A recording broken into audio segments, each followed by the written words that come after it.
مزید ایسی نئی ویڈیوز دیکھنے کے لیے ہمارے یوٹیوب چینل پیغام نقشبند کو سبسکرائب کریں اور ویڈیو کو شیئر کریں۔ جزاک اللہ۔ بسم اللہ الرحمن الرحیم۔ اللہ تبارک و تعالیٰ نے قرآن مجید فرقان حمید میں ارشاد فرمایا، سورہ زمر کے اندر پارہ نمبر 23 آیت نمبر 22 میں فرمایا کہ پس جن لوگوں کے دل ذکر خدا سے متاثر نہیں ہوتے ان کے لیے بڑی خرابی ہے۔ جن لوگوں کے دل ذکر خدا سے، ذکر اللہ سے متاثر نہیں ہوتے ان کے لیے بڑی خرابی ہے۔ یہ کون کہہ رہا ہے؟ یہ پروردگار عالم خود ارشاد فرما رہا ہے کہ جس بندے کا دل میرے ذکر سے متاثر نہ ہو۔ ہم بہت سو سے متاثر ہوتے ہیں، ہم دنیا میں بہت سو سے متاثر ہوتے ہیں اور نہیں بھی ہوتے، لیکن یہاں تو بات پروردگار عالم کی آ گئی۔ اس نے کہا، فرمایا کہ جن لوگوں کے دل ذکر اللہ سے متاثر نہیں ہوتے ان کے لیے بڑی خرابی ہے۔ ان کے سامنے جب اللہ کا ذکر کیا جائے تو ان پہ پھر بھی کوئی اثر، متاثر ہونے سے مراد ہے کہ جب متاثر ہوگا تو اثر لے گا نا، تبھی تو متاثر ہوگا۔ متاثر ہوا، اس نے اثر لیا، اس پہ اثر ہوا ذکر کا، ٹھیک ہے۔ تو فرمایا یہ اللہ اندر کی بات بتا رہے ہیں، کیونکہ یہ معاملہ دل کا ہے نا۔ دو کیفیت ہوتی ہے انسان کی، کسی پہ اثر ظاہر ہو تو اس کے ظاہری کیفیت سے بھی جھلکتا ہے، ظاہری آنکھوں میں آنسو آ جانا، آواز کا رن جانا، جسم پر کپ کپی طاری ہو جانا، یہ ظاہری جسم سے بھی اللہ کا جب ذکر ہو رہا ہو، اللہ کی باتیں، اللہ سے ذکر سے مراد اللہ کی باتیں ہو رہی ہیں۔ تو پاک پروردگار عالم کی ذکر ہو رہا، اس کی باتیں ہو رہی ہیں تو ظاہری جسم سے اس کا بھی پتہ پڑتا ہے۔ لیکن اگر کسی کے ظاہری جسم سے ایسا کوئی معاملہ ظاہر نہیں ہو رہا تو کسی کے لیے خواہ بدگمانی نہ رکھی جائے کہ یار اس پہ تو کوئی اثر ہی نہیں ہو رہا، نہ اس کی آنکھ سے کوئی آنسو گرتا ہے، نہ اس کا کوئی رونگٹا کھڑا ہوتا ہے، نہ اس کی آواز میں لغزش واقع ہوتی ہے، نہ اس کا جسم کپ کپ آتا ہے، کیونکہ دوسرا تعلق جو ہے جس کا اللہ نے ذکر کیا، جس کا دوسرا تعلق ہے وہ ہے دل کا۔ اب بعض اللہ کے بندوں کے وہ اللہ کے ذکر سے ایسے متاثر ہوتے ہیں کہ ان کا دل بے قابو ہو جاتا ہے، ان کا دل ان کے اختیار میں نہیں رہتا، لیکن اس کے اثرات ان کے ظاہر پہ نہیں آ پاتے۔ انسانی بھی دو کیفیتیں ہوتی ہیں، ایک بندہ اپنی کیفیت کے اندر رہتا ہے، دوسرا اسے باہر آ جاتا ہے۔ جو دوسرا باہر آتا ہے تو اس کے وجود سے اس کا اظہار ہو جاتا ہے، اور جو دوسرا باہر نہیں آ پاتا وہ اندر یہ محسوس تو کر رہا ہے، اثر بھی لے رہا ہے، لیکن سامنے والے کو پتہ نہیں ہے۔ یہ دونوں مستحسن ہیں۔ تیسرا وہ جس کا اللہ نے ذکر کیا، کہ اس کا دل اللہ کے ذکر سے متاثر نہیں ہوتا۔ اب دل کا حال تو اللہ جانتا ہے نا، دل کا حال تو اللہ جانتا ہے کہ اس کا دل بھی متاثر نہیں ہوا۔ وہ فرمایا کیا ہے، جس کا یہ حال ہو جائے کہ جب اس کے سامنے اللہ کا ذکر کیا جائے تو پھر وہ متاثر نہیں ہوتے، تو ان کے لیے بڑی، صرف خرابی نہیں فرمایا، بڑی خرابی ہے، بڑی خرابی ہے۔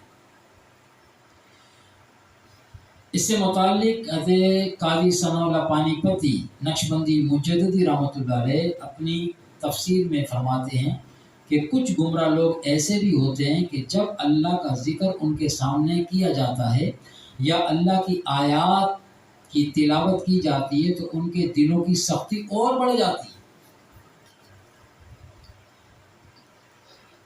معاذ اللہ۔ مسلم کا دل اللہ کے ذکر سے بہت زیادہ متاثر ہوتا ہے اور کافر کے دل میں سختی زیادہ ہوتی ہے اور اس کے انکار میں اضافہ ہوتا ہے۔ بعض مفسرین کے نزدیک اس کی تفسیر اس طرح ہے کہ ان لوگوں کے لیے بڑی خرابی ہے جن کے دل اللہ تعالیٰ کے ذکر کو چھوڑنے کی وجہ سے سخت ہو گئے۔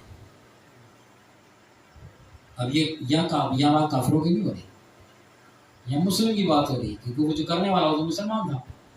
تو جن کے دل اللہ سخت ہوئے، لیکن کس وجہ سخت ہوئے؟ اللہ کا ذکر انہوں نے کرنا چھوڑ دیا۔ حضرت مالک بن دینار رحمۃ اللہ علیہ نے فرمایا کہ کساوت قلبی یعنی دل کی سختی جو ہے سب سے بڑھ کر بندے کے لیے اللہ تعالیٰ کی طرف سے یہ سزا ہے کہ کسی بندے کا دل اتنا سخت ہو جائے کہ اس کا دل اللہ کے ذکر کی شدت کو، اس کی حدت کو، اس کی گرمی کو بھی محسوس نہ کر سکے، یہ سزا ہے۔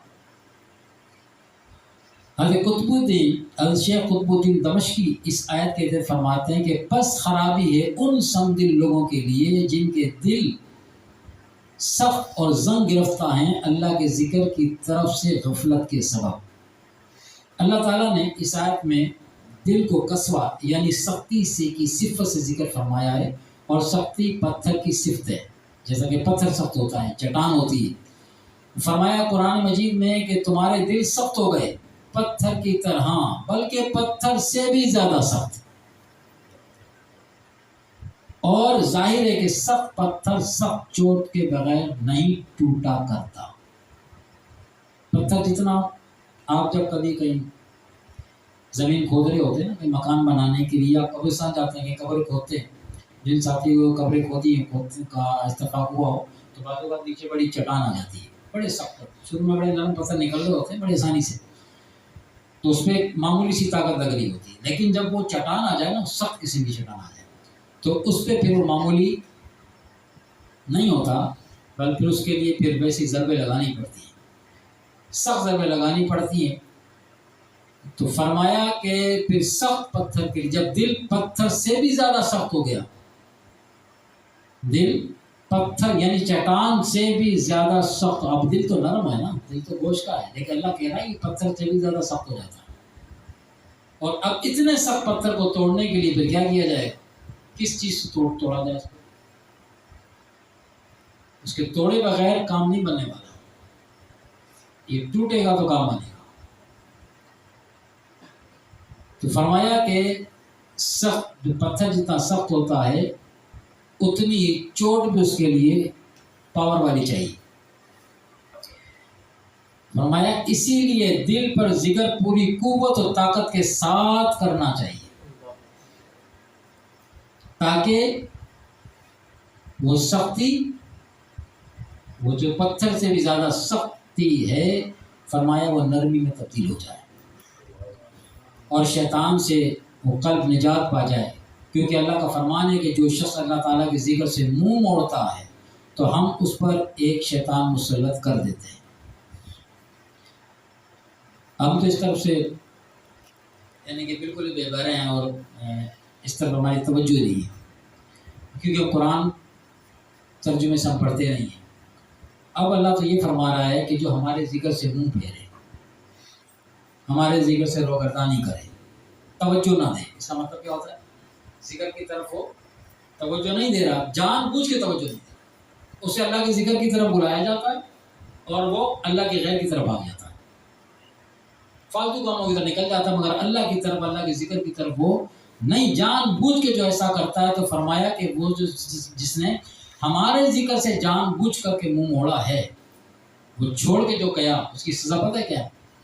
وہ ایک شیطان تو سب کو بھگاتا ہے، وہ ایک شیطان ایک نہیں ہے، شیطان کی تو جو ذریت ہے، اس کی اولاد ہے نا، وہ انسانوں سے زیادہ ہے۔